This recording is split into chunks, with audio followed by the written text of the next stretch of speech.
உலகில் 195க்கும் அதிகமான அங்கீகரிக்கப்பட்ட நாடுகள் உள்ளன. அந்த நாடுகளில் எத்தனையோ தலைவர்கள் அதிபராக, பிரதமராக, ராஜாவாக, ராணியாக, ஏன் இளவரசியாக கூட பதவியேற்றுக் கொண்டிருக்கின்றனர். அது மற்ற உலக நாடுகளில் பெரிய பேசுபொருள் ஆகாது. ஆனால் இப்பொழுது நாம் பேச போகும் அதிபர் பதவி உலகின் மூலை முடுக்கெல்லாம் பேசுபொருளாகி உள்ளது. இன்னும் தெளிவாக கூற வேண்டும் என்றால், இந்த நாட்டினுடைய அதிபரின் பதவி விழாவின் கவனத்தை ஈர்ப்பது போல் வேறு எந்த நிகழ்வும் உலக நாடுகளின் கவனத்தை ஈர்த்தது இல்லை. அது எந்த நாடு, எந்த நாட்டு அதிபர்? உலகில் பொருளாதாரம், பாதுகாப்பு, அரசியல் என்ற 3 சகாப்தத்தில் ஒன்றை வைத்திருந்தாலும் உலக வல்லரசு என்று மார்த்தட்டிக் கொள்ளும் இந்த உலகில் இந்த 3 சகாப்தத்தையும் தன் கரங்களில் வைத்து ஆதிக்கம் செலுத்திக் கொண்டு இந்த உலகை ஒரு சொல்லில் மறைமுகமாக கட்டுப்படுத்தி ஆட்சி செய்து கொண்டிருக்கும் நாடுதான் அந்த நாடு வேறு எதுவாக இருக்க முடியும்? The United States of America. இந்த உலக நாடுகளை மறைமுகமாக ஆதிக்கம் செலுத்தப் போகிற பதவியில் யார் அமரப் போகிறார்கள் என்று உலக நாடுகள் உற்று நோக்க காரணமாக இருக்கக்கூடிய அமெரிக்காவின் பொருளாதாரம், பாதுகாப்பு, அரசியல் இவற்றின் பலத்தை பற்றி கூறுகிறது இந்த செய்தி.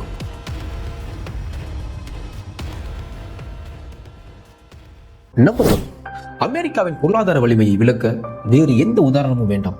நம் வீட்டிற்குள்ள பொருட்களே போதும். Oreo, Pepsi, Pampers, Vaseline, Coca Cola, McDonald, Calvin Klein, Saucony, America ஜெயின், M&M, Reese's, Pringle, Nike, Microsoft, Facebook, Gillette, Amazon, IBM, Motorola, Apple, Google, Instagram, Amazon என எல்லா வீடுகளிலும் கைகளிலும் குடிகொண்டுள்ள அமெரிக்க பிராண்டுகள் தான் ஏராளம்.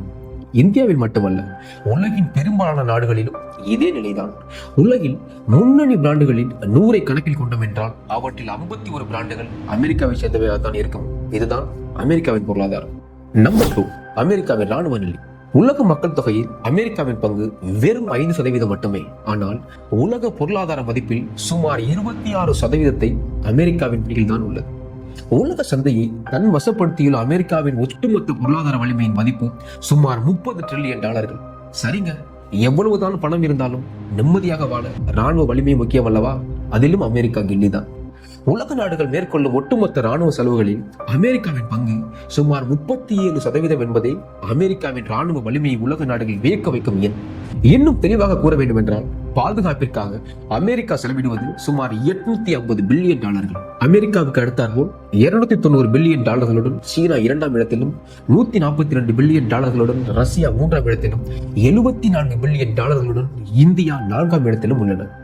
ஆகாயத்தில் பறந்து கொண்டிருக்கும் போர் விமானங்களிலிருந்து நீரில் அரசாட்சி செய்யும் போர் கப்பல்கள் வரை அமெரிக்க தயாரிப்புகளை உலக சந்தையை ஆக்கிரமித்துள்ளது என்பது மிரளத்தக்கது. பிற நாடுகள் எல்லாம் தரைப்படை, விமானப்படை, கப்பல் படை வைத்துள்ள நிலையில் அமெரிக்கா ஒரு விண்வெளி படையை வைத்துள்ளது. அமெரிக்காவின் படைகள் அந்த நாட்டை பாதுகாக்க மட்டுமல்ல, உலகெங்கும் 80 நாடுகளில் சுமார் 780 இடங்களில் ராணுவ தடவாங்களை வைத்திருப்பது அமெரிக்காவுக்கு மேலும் தனிபலம்.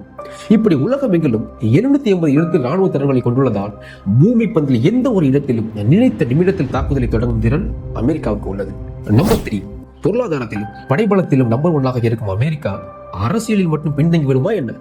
பல நாடுகள் அமெரிக்காவின் மகுடிக்கு தலையசைத்துக் கொண்டுதான் இருக்கின்றன மற்றும் விரல் அசைவன் இயங்கிக் கொண்டுதான் இருக்கின்றன. எப்படி என்று பார்க்கலாமா? சுமார் 1 வருடமாக பரம எதிரியான இஸ்ரேலும் ஹமாஸும் போரிட்டுக் கொண்டிருந்தனர். கடந்த 2024ஆம் ஆண்டு நவம்பர் 5ஆம் தேதி நடந்த அமெரிக்க தேர்தலில் டொனால்டு ட்ரம்ப் அவர்கள் இவ்வாறு கூறுகிறார். நான் வெற்றி பெற்றால் பதவிக்கு வந்த முதல் நாளே இஸ்ரேல் ஹமாஸ் போரை முடித்துவிடுவேன் என்று கூறுகிறார். அப்போது இவரின் பேச்சுக்கு உலக நாடுகள் நக்கலான பதிலையே அளித்தது. ஆனால் மத்திய கிழக்கை நரகமாக்கி விடுவேன் என்ற ட்ரம்ப் எச்சரித்த மறுவாரமே பரம எதிரிகளான இஸ்ரேலும் ஹமாஸும் கை குலுங்கி கொண்டது நாம் அனைவரும் அறிந்தது. அது மட்டுமல்ல, உலகின் பல நாடுகளில் ஆட்சிகள் அமைவதிலும் கவிழ்வதிலும் அமெரிக்காவின் தலையீடு இருக்கும் என்பது பரவலாக பேசப்படும் கருத்து. அதற்கு வாய்ப்பிருக்கிறதா என்று நாம் TNT வாய்ஸின் மூலம் ஆராய்ந்தால் வாய்ப்புகள் இருக்கிறது. 15ஆம் நூற்றாண்டு தொடங்கி இன்று உக்ரைன் நடத்தும் போர் வரை உலகின் பல போர்களிலும் அமெரிக்காவின் பங்களிப்பு உண்டு. முதல் 2 உலகப் போர்களில் ஜப்பானில் அணுகுண்டு வீசியது என பல கருப்பு பக்கங்களையும் உள்ளடக்கியதுதான் அமெரிக்க வரலாறு. அதே நேரம் ஆப்பிரிக்காவிலும், ஆசியாவிலும், தென் அமெரிக்காவிலும் பல ஏழை நாடுகளுக்கு உணவுப் பொருட்கள், மருத்துவ உதவிகள் அளித்து அவர்களை தங்கள் பிடிக்கில் வைத்துக் கொள்ளும் அமெரிக்க ராஜதந்திரம் இன்னொரு பக்கம். இப்படி உலகை மறைமுகமாக ஆட்சி செய்ய போகும் அந்த அமெரிக்க அதிபரின் பதவியை பற்றி உலக நாடுகள் பேசாமல் இருந்தால் தானே ஆச்சரியம். இந்த தொகுப்பு அமெரிக்காவை உயர்த்தி பேசுவது போல தெரியலாம், ஆனால் உண்மை உறக்க சொல்லித்தானே ஆக வேண்டும். எது எப்படியோ இனி சர்ச்சையின் தலைவன் ட்ரம்ப் இஸ் பேக்.